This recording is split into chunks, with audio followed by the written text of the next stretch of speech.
ဝိပဿနာတရားထုတ်စဉ်ပထမပိုင်းအတိတ်ကိုလည်းရှုရသည်အနာဂတ်ကိုလည်းရှုရမည်ကိုမေးရှိပါသည်ဖျားတဲ့ဆရာတော်ဘုရားမနေ့ကအမေးဖြေစခန်းမှာဝိပဿနာတရားဟောအတိတ်ကိုရှုရမည်ဆိုသည်ကိုတပည့်တော်ကနားမလဲပါဗျာတဲ့တရားထိုင်စဉ်လှုပ်သွားသည်ကိုလှုပ်ပြီးမှသိရပါသည်ရှုမှတ်ချိန်လှုပ်တယ်လို့သိမှတ်ချိန်နဲ့လှုပ်ခြင်းသည်အတိတ်ဖြစ်သွားပြီဖြစ်ပြီးအတိတ်ကိုရှုရရောက်သည်လို့နာကြရပါသည်အနာဂတ်ကိုရှုသည်ဆိုသည်ကိုဒီပို့ပြီးတော့ရှင်းလဲအောင်ပြင်ကြပေးပါလေရှုလို့ရတယ်ဒီဝိသုဒ္ဓိမဲ့ထဲမှာအဲ့ဒီလူတွေကိုဆယ်စုနှစ်နဲ့သွားတာရှိတယ်အဲ့ဒါကိုရှုရတယ်ငါတစ်နှစ်သားကနေ10နှစ်သားအထိရုပ်တည်နံတွေကအခုမရှိတော့ဘူးလို့ရှုတာအတိတ်အဲ့ဒီလိုအဝေးတဲ့အတိတ်ကိုသာထားခုနကတော့ဒီစိတ်မပေါ်ခင်လေးဖြစ်တဲ့တရားမထိုင်ခင်ကဖြစ်လာတဲ့ယုံနံတွေကလည်းတရားထိုင်တဲ့အချိန်မှာမရှိတော့ဘူးလို့ရှုတာလေအတိတ်ရှုတာပဲဟောရှိကဖြစ်သွားတဲ့စိတ်ကလေးကိုရှုလိုက်တာလေအတိတ်ကိုရှုတယ်လို့ခေါ်တယ်ဟောအတိတ်ရှုတာဘယ်အချိန်မှာရှုတာတော့ဆိုသမထနာဉာဏ်ပိုင်းမှာအတိတ်ကိုလည်းရှုလို့ရတယ်အနာဂတ်ကိုလည်းရှုလို့ရတယ်ပစ္စုပန်ကိုလည်းရှုလို့ရတယ်ဖြစ်ဆဲကိုကြည့်တာမဟုတ်ဘူးဥရိယပြဉာဏ်ရောက်ရင်တော့ဖြစ်ဆဲကိုပဲသိတယ်အဲ့ဒါကြတော့ဥရိယပြဉာဏ်ရောက်မှဖြစ်ဆဲအဲ့တော့ကိုကရောက်ချင်လို့ promotion လုပ်လို့တော့မရဘူးအဲ့လိုကတော့သူ့ဟာသူဉာဏ်စဉ်ဆိုတာတက်လာတာနော်ကိုကနေပြီးတော့အဲ့တော့ပစ္စုပန်ဆက်ဆက်နဲ့ပြောနေကြတာဥရိယပြဉာဏ်ကြမှာပစ္စုပန်ဆက်ဆက်လုပ်လို့ရတယ်ရှေ့ပိုင်းကတော့အတိတ်ကိုလည်းရှုလို့ရတယ်ဗဟိတကိုလည်းရှုလို့ရတယ်ဗဟိတဆိုတာအပြင်ကိုလည်းရှုလို့ရတယ်အစ္ဆဒအတွင်းကိုလည်းရှုလို့ရတယ်ကုန်ရှုလို့ရတယ်မရဘူးဆိုတာမရှိဘူးစာထဲမှာလည်းသိချပါတယ်အဲ့ဒီဝိသုဒ္ဓိမဲ့ကိုဖတ်ကြည့်ပေါ့ဝိသုဒ္ဓိမဲ့မှာသမထနာဉာဏ်ကြတော့အတ္တနာဂတပစ္စုပန်နံဓမ္မနာနော်ဘာဝနာဒီသမထနေဉာဏ်လို့ဆိုတာနေ့လည်အတောင်တရားကိုပြသေးတယ်ဟုတ်အဲ့လိုဆိုလိုတာနော်အတိတ်ဆိုတာဖြစ်ပြီးသွားတာမှန်သမျှဟုတ်အဝေးကြီးကအတိတ်ဖြစ်စေအနီးကအတိတ်ဖြစ်စေရှုလို့ရတယ်အတိတ်ရှုတာပဲသမထနာဉာဏ်ပိုင်းပါဒါလည်းအရှိကြီးပဲအားရရေးထားမှတော့မသိဘူး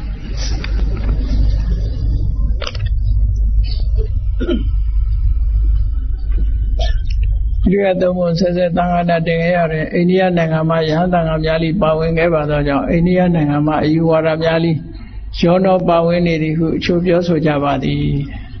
အဲ့ဒီသံဃာတင်တဲ့ထဲကယဟန်တာတွေပဲလေဖျားပွင့်တာလဲအိန္ဒိယမှာပဲဟောတာလေအဲ့ဒီတော့ကဟာနဲ့အခုခေတ်ကအယူဝါဒနဲ့မဆိုင်ဘူးလေထို့ပြင်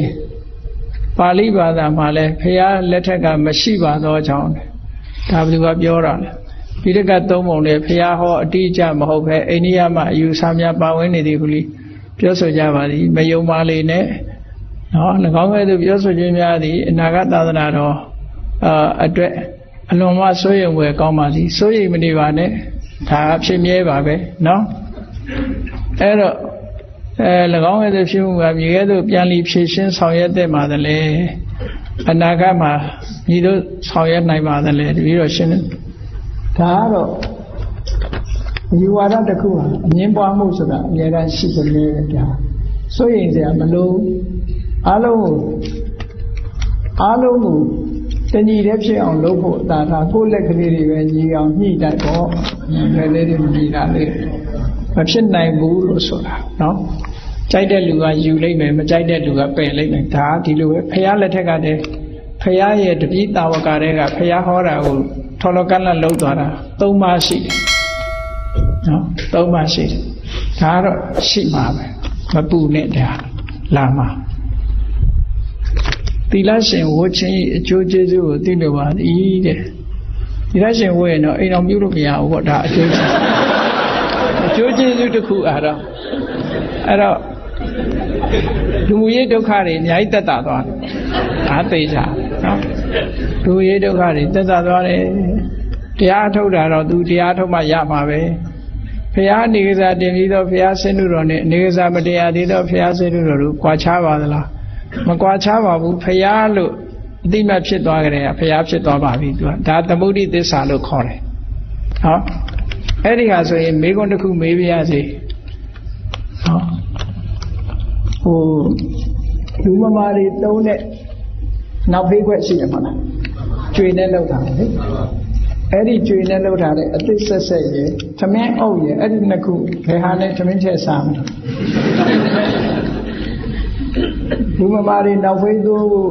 ကျွေခွဲရယ်နော်ကျွေခွဲရယ်နောက်ပြီးတော့သမင်းထည့်ဖို့ဆိုပြီးတော့ရောင်းတဲ့သမင်းအုပ်ရယ်အဲ့ဒီနှစ်ခုပေးမယ်ဘယ်ဟာနဲ့သမင်းထည့်စားမလဲအသစ်နှစ်ခုစလုံးအဟောင်းမဟုတ်ဘူးနှစ်ခုစလုံးအသစ်ဆက်ဘာမှမတော့ရသေးဘူးဘယ်ဟာနဲ့ထည့်စားမလို့အဲ့ဒီကလေးကကွဲနေပြီလေအဲ့ဒါကိုသမုဒိသစ္စာလို့ခေါ်တယ်လူကဒါအတွက်လို့ထုတ်လိုက်လို့ရှိရင်ဒီပြင်ဟာသုံးလို့မရတော့ဘူးဒါလည်းဖျားပုံလို့ထုလိုက်ကြတဲ့ဟာဖျားဖြစ်သွားပြီနေတာတင်းတင်းမတင်းတင်းဖျားကဖျားပုံနော်ဒါကိုသမုဒိသစ္စာလို့သဘောပေါက်ရတယ်ဘုန်းကြီးသင်္ကန်းကလည်းပိတ်ပဲလူတွေဝတ်တဲ့ဝတ်ကလည်းပိတ်ကနေလှုပ်ထားပဲဟောဒါကသင်္ကန်းလို့သတ်မှတ်လိုက်တာနဲ့တပြိုင်နက်လူဝတ်လို့မရတော့ဘူးလေသင်္ကန်းနဲ့မဟုတ်ပါဘူးစစ်ယူနီဖောင်းတစ်ခုဝတ်လို့ရှိရင်အယောင်ဆောင်မှုနဲ့ဖန်ခံမှာပေါ့ဟုတ်လားသူကလည်းသူလူသတ်မှတ်လိုက်တာဟာလိုက်နာရတယ်လေသတ်မှတ်လိုက်ရင်လိုက်နာပြီးသားဖြစ်တယ်ဒါကသမုဒိသစ္စာလို့ခေါ်တယ်သမုဒိသစ္စာဆိုတာဥပ္ပုံကိုတခြားဟာရွှေကုံဘုရားကြီးဥပ္ပုံနဲ့တည်ထားတာဥဒ္ဒေလို့ဒီလိုထင်ဥပ္မှမဟုတ်တော့တာရွှေကုံနာမည်ပြောင်းသွားပြီလေသမုဒိသစ္စာဆိုတာဒီလိုဟာမျိုးကိုဆိုလိုတယ်ပေါ့သမုဒိသစ္စာအများကအသိမှတ်ပြုတယ်သူက general consensus လို့ခေါ်တယ်အများအသိမှတ်ပြုတဲ့အရာကိုထော်လောကန့်လန့်လုပ်ရင်ဘာဖြစ်လဲအယူပဲဖြစ်မှာယူသွားပြီး has combat ပြောရမှာသူinsane ဖြစ်သွားinsane ဖြစ်သွားစိတ်မမှန်တော့ဘူးလို့ပြောရမှာအဲ့တော့ဒီမှာ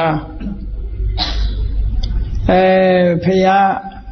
အနေကတင်သည်ဖြစ်စေမတင်သည်ဖြစ်စေဖရာအမှတ်နဲ့ပူဇော်တာကုသိုလ်ရပါတယ်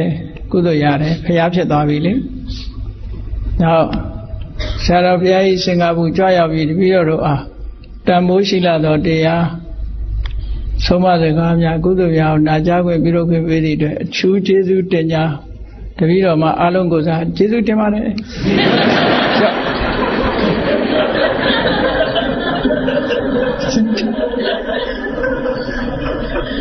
နောက်တစ်ခုကကိုယ်ဆိုသောဖြစ်ရများအားတဲ့ထူထူသောဖြစ်ရများအားဘုရားတပည့်တော်ဘုရားဘာသာဝင်တယောက်အနေဖြင့်နဲ့ကျေးဇူးရှိခဲ့သောဟူသောအဓိပ္ပာယ်စကားအပြင်ကံကံ၏အကျိုးကိုဆုံးမဖြေရှင်းဟောကြားတော်မူပါဗျာတဲ့ရှိခဲ့သောအကျိုးဒီဟာနှစ်ခုဟာအဓိပ္ပာယ်ကဆက်ဆက်မှုမရှိဘူးဖြစ်ကျေးဇူးရှိအပ်သောဆိုတာအဓိပ္ပာယ်ကျေးဇူးရှိခဲ့သောကလည်းမတူဘူးဒီအဓိပ္ပာယ်ကျေးဇူးရှိအပ်သောဆိုတာစကားလုံးမှားနေတယ်ကံကံ၏အကျိုးဆိုတာကိုလုံးတာရဲ့ကိုရတဲ့ရစဟာကံရဲ့အကျိုးပေါ့ကိုလုံးတဲ့အလုပ်ကကံပေါ့နော်အဲ့ဒီလောက်ရရဲ့